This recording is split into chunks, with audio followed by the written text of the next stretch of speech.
Thank you for being here. Mike Soelberg, Chief of Police with Gilbert Police Department. As I stated, thank you for being here. With our community as safe as it is, I have not had to do a lot of these press conferences, as many of you may have noticed. Going forward, we'd like this to be more of a relaxed setting, so we can continue to develop an ongoing conversation about the teen violence investigations. It's been a busy week, and I want to get straight to your questions, but before we begin that dialogue, I want to emphasize that we recognize any arrests made in Gilbert-related cases likely won't lessen the pain and hurt that the family and friends of Preston Lord are experiencing. It is our hope, however, that these arrests will bring some level of healing for any victims of teen violence in Gilbert. As I shared last week, our officers and detectives have been working tirelessly around the clock for weeks and months. Their efforts have been behind the scenes, but now the community is starting to see the results of their incredible hard work. I also want to acknowledge the valuable contributions that have come from the community and the media in the form of tips and supplying new evidence to us. Some of our investigations were previously inactivated due to lack of sufficient evidence, including the ability of some victims to not be able to identify their alleged assailants. This has been rectified by the community supplying additional supporting information to us, so thank you, we appreciate it. There are still a few cases where victims previously declined to assist with prosecution. We absolutely respect those decisions. We also will continue to ask that if anyone has knowledge of a past or potential future acts of teen violence, please come forward and share what you know. Having said that, please, we all need to pause and remember not to circulate information unless it has been verified, verified again, and even verified again. There are many innocent people, along with the victims and their families, who are being hurt by inaccurate information and harmful speculation online. There are even small business owners and residents who have been hurt and or harassed by inaccurate information being shared online. Please be cautious and again, verify to the best of your ability the information you are sharing online. As stated yesterday, we made 3 arrests related to aggravated assaults which occurred in November and December of 2022. While we did make arrests in these cases, both of those cases remain active investigations. We will continue to seek justice for all of our victims as we seek to hold those accountable for their violent acts. Now I'll take any questions you may have. Chief, do you have, Just can you get the microphone for you? You teach, man. Chief, thanks for holding this again. I just wanted to ask you a couple questions about the total of arrests that we made. What is the total arrests so far since the start of January? The total of arrests? Yeah. We had 10 prior to last week. We had 1 earlier this week and 3 yesterday related to teen violence. We did have 2 additional yesterday that were related to additional investigations that came from that. So an additional 4 arrests this week plus the 10 last week. Gotcha. And then I did want to ask about one of those cases, as I look at the name here, 22-year-old Tyler Strochia, not sure if I pronounced that like the same, accused of selling marijuana and other narcotics and sexual conduct with a minor. How is he tied to potential teen violence? So in conducting an investigation into a threats case involving some teen violence, from that investigation, that led us to investigate Mr. Strochia for the crimes that you just alluded to. And so we concluded that investigation. That threats investigation is still active. However, the investigation that came from the other information we came across, we made those arrests for both the sex crimes and the drug-related charges.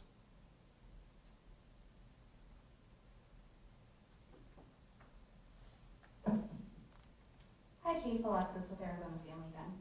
Are any of the people that you've arrested in these Gilbert investigations at all being investigated for other crimes in Queen Creek? So I can't comment on Queen Creek's investigations, whether it's the Preston Lord or any other investigations that they may have. I can talk to you about our cases and the cases that we've involved in. In the individuals that, in the arrests we made in all of our teen investigations, we're looking to see if they're connected in any way to any of the other investigations. We will continue to do so. We will provide that information to you as we make those connections. As far as that bigger picture that we've talked about in the past of what's that overall connection between any of our cases regarding the Gilbert goons, that investigation is still ongoing, and that information will come out of any connections that we may or may not be able to correlate to these acts of violence to that group or any other individuals or groups. I have a follow-up question. Whoever's got the mic.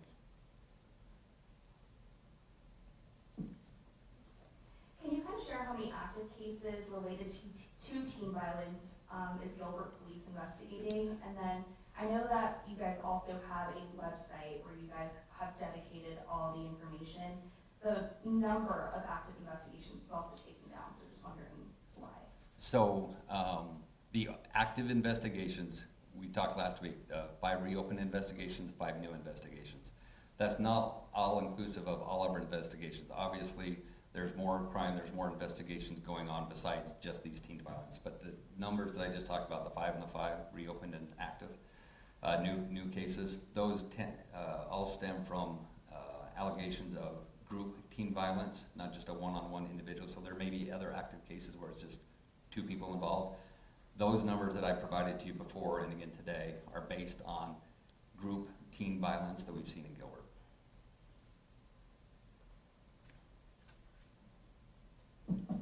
Hi, Chief Jackie with Arizona. A follow-up question to that. Could you clarify how far back does this investigations go? So we have looked at the last 2 years specifically, from roughly February of 2022. That doesn't mean that's all we looked at. We are looking at all of our teen violence cases to see if there are additional information that could help us with these investigations. The investigations that I spoke to over the last 3 months since December are regarding the group teen violence. And so we have looked back for 2 years specifically in those. Obviously we started with the individuals that we knew were involved in some of these incidents. We looked at their involvement to see if there's any other cases that we may have connected to them. So we're not limiting it just to a 2-year view. If we find additional information that takes us to other investigations, we'll continue to do so.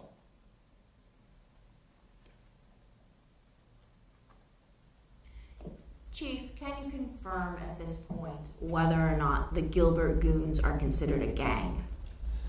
That will be part of our investigation in the Gilbert goons investigation. That is ongoing. I can tell you we've made progress in that investigation. And just to remind everybody, that investigation not only involves Gilbert PD, but this state DPS, the Get 'em Task Force, Queen Creek Police Department, Mesa Police Department, Chandler Police Department, Pinal County Sheriff's Office. Their focus is identifying whether we can or cannot identify any of these individuals as a gang, regardless of what that gang name is. In addition to establishing that connection, are there any connections? While they may not be part of a gang, how are they connected? Are they affiliates? Are they just know each other? So that I can't provide to you yet. That will be part of our investigation into the overall involvement of all these individuals to see if they are connected.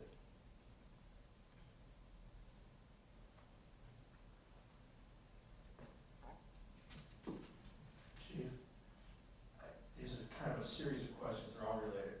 How many videos, how many attack videos do you currently possess? I don't have the number right off the top of my head, but I'll give you some of the examples. So a lot of the videos that we received, part of why it's taken time to review each of those, we have to make, is it a new video? Is it from a same incident, just a different camera? Some of them are obviously the exact same ones we previously received. What we've seen, as I mentioned last week, out of our 5 new cases, I believe 4 of those came from videos that we had never seen before. And in those situations, we had one that a report was made, and that's one of the arrests we made from the garage incident, where a report was made, but we were unable to, we exhausted all leads, we didn't have any suspect information. We received a video in regards to that in end of December, and that's one example where we were able to make an arrest. In addition to that, one of the other arrests that we made yesterday was in regards to a crime that There was no call for service, there was no report, we had no idea about it until the victim courageously came forward and told us that he was a victim in that case. There is a very short video on that case as well. But in that situation, it was never reported to the police department. Once we received it, we quickly, actively worked that investigation. We're still working on that investigation, but we did make some arrests in that investigation. So do you have an idea? I'm kind of curious, the world of the attack videos, how many separate videos you think I mean, is it a dozen? Is it 20 at this point? I mean, I know how many I've looked at. Yeah, obviously, you've seen a lot, but also we have to come back to what our Gilbert investigation, because some of the videos that we've seen, some that have been shared with us, I think I mentioned this last week, where both us and Mesa PD received a video. And initially, we both thought it was ours, and we were both working, and that's where we've got to communicate with our other agencies to make sure we're checking with each other. Is this ours? Is it yours? Do you have any leads? Do we have any leads? And making sure we're sharing that information. As you alluded to, a lot of videos came out after Preston was killed. Unfortunately, it was after Preston. And so in those situations, we have looked at all those videos, connected them to our cases that we've been able to connect to. We have not shared all the videos that we have received, because in some of those situations, we've identified the parties involved, so we haven't needed to go to the public to ask for assistance in some of those. But in those situations, as you saw in December and January, that we have shared those videos where we need your assistance. And if we have more, we'll come back to you with additional.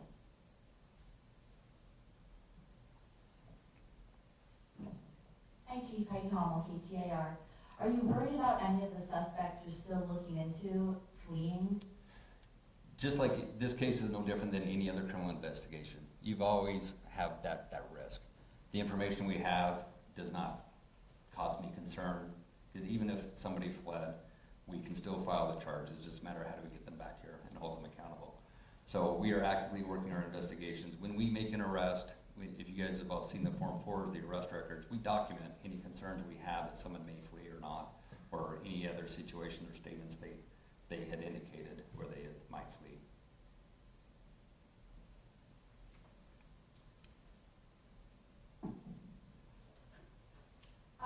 These cases of teen-on-teen violence have obviously impacted a lot of families here in the community. The mayor here in Gilbert says that she will not be running for re-election because she's choosing to focus on her family. You kind of touched on this last time. You're a dad yourself. How has this impacted you? It's stressful, you know. Sorry.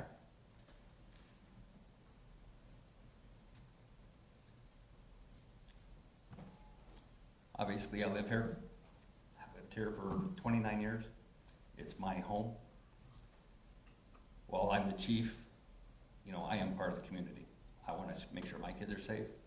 I want to make sure everyone's kids are safe. And that's why we have continued to actively work all of these cases to exhaust leads. There may be situations where we can't make an arrest for one reason or the other, but we will do everything we can to make sure our community continues to be safe, not only for my kids, but yours and our visitors. That's what Gilbert's been known for, is being a safe community. That's why our economy and our entire community has been kind of on that shining hill of being an excellent community. We still are an excellent, safe community. Unfortunately, we've had these acts of violence. We are doing everything we can to put an end to it. Part of what we need to do as well, as we've talked about our community involvement, I mentioned it last week, and you saw the town hall and our subcommittee from the council have been meeting. We're looking for solutions, but it's not just a police department solution. It's a community solution to how can we resolve some of these incidents.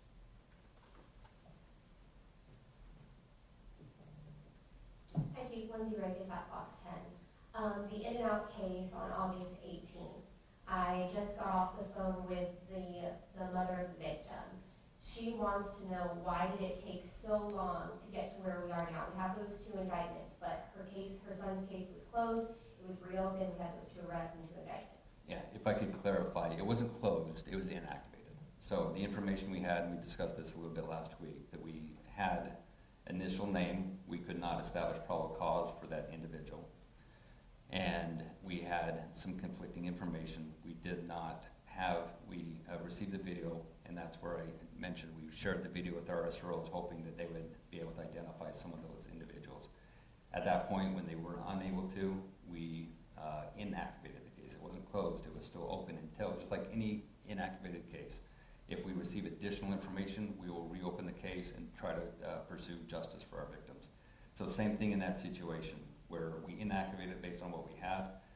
When we started reviewing all of our cases, that was one that was at the top of the list of when we saw that we could get that out to the public and get additional information. As soon as we did, we got that information, we were able to make arrests. And keep in mind, it's still an active investigation. We are still looking for additional people.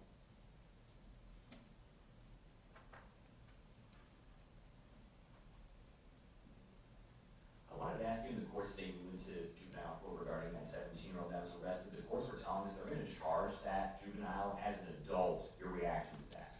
So that's out of my purview to make those decisions. We often see that with the courts will look at the severity of the arrest or the incident, how close are they to being 18, and that's for the courts to decide. If the individual is still a juvenile, we have to treat them as a juvenile, and not only the information we provide to you, but in our process, until the courts adjudicate him as an adult, we treat them as a juvenile. It's not our decision to make them an adult or not. That is up to the courts.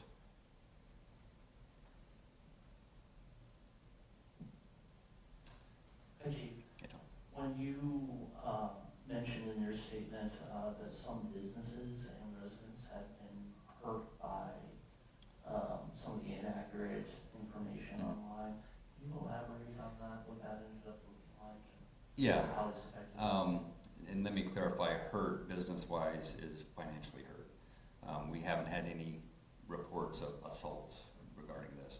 But what we have had a report of is based on that misinformation. And in one case,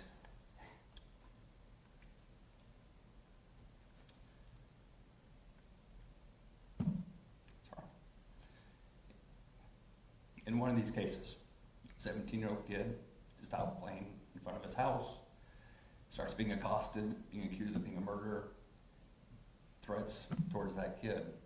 And it's all because somebody put that address as a suspect address, and it was wrong. It was inaccurate. So I get emotional about it because I see my kids. I wouldn't want that to happen to them. And because of the lies and the misinformation being shared by people that, for whatever reason, are sharing that information, it's having negative impact. I believe Rachel Mitchell talked about this yesterday with Preston Lord's family. All that misinformation, it hurts the victims. It hurts our victims, regardless of what their jurisdiction is. Everyone wants justice. We can't have vigilante justice. We need people to not spread misinformation.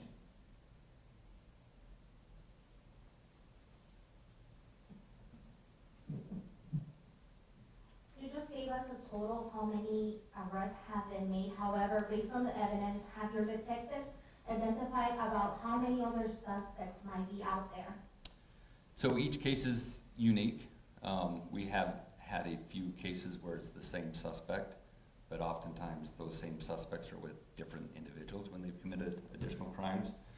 But I don't have a number to give you on the total, because even as I mentioned, we're focusing on the group teen violence. We're also looking at all of our cases, and specifically teen violence and young adult cases. So while we may have a case where either we made an arrest or we're still investigating, there are other cases, but we've identified all the ones from our initial review that are related to group teen violence. There are other, we mentioned this last week, out of all of our calls for service over the last 2 years, 0.7% were related to teen-on-teen violence. And so there are incidents, a school fight, a one-on-one case, that happens. But and we still appropriately investigate those. But we're focusing on what we're talking about today is the group teen violence.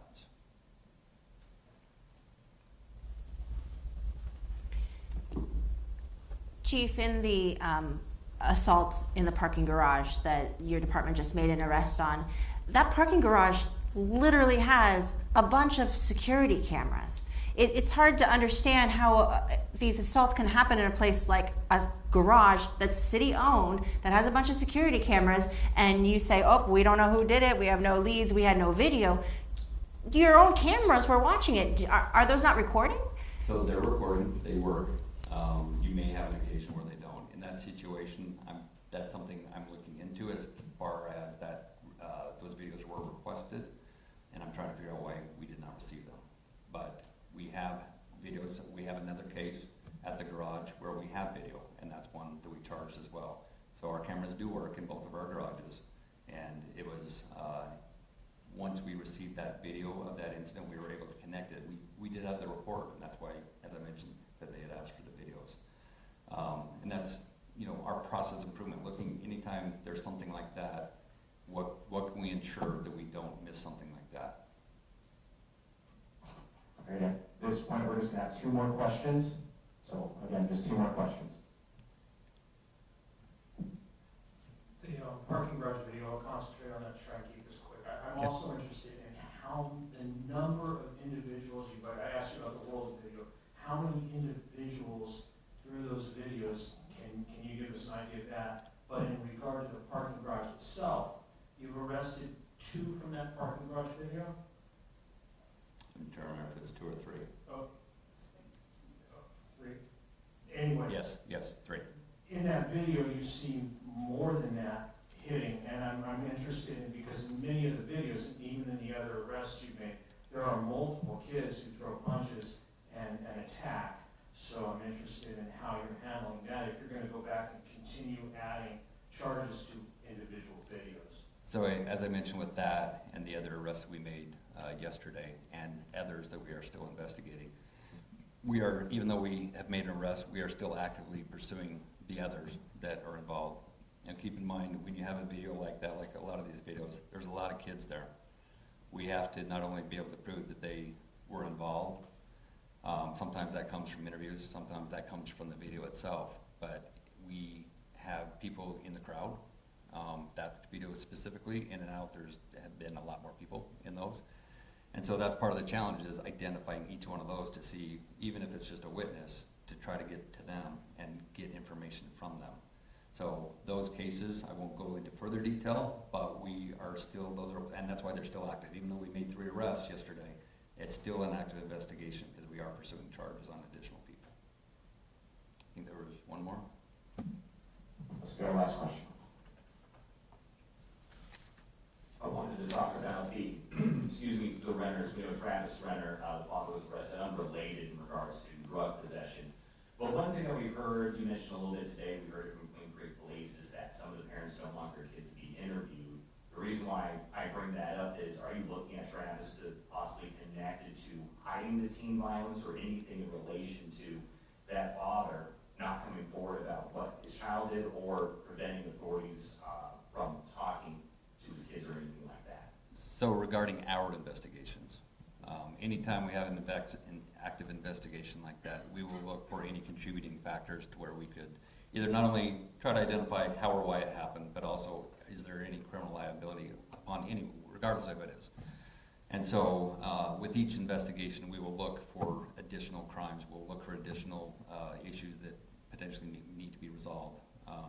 So without getting into the particulars of any of our investigation, that's something we always do, is looking not only at the crime itself, but is there any facilitation, is there any destruction of evidence, is there anything else that goes on in that case to where we can pursue additional charges.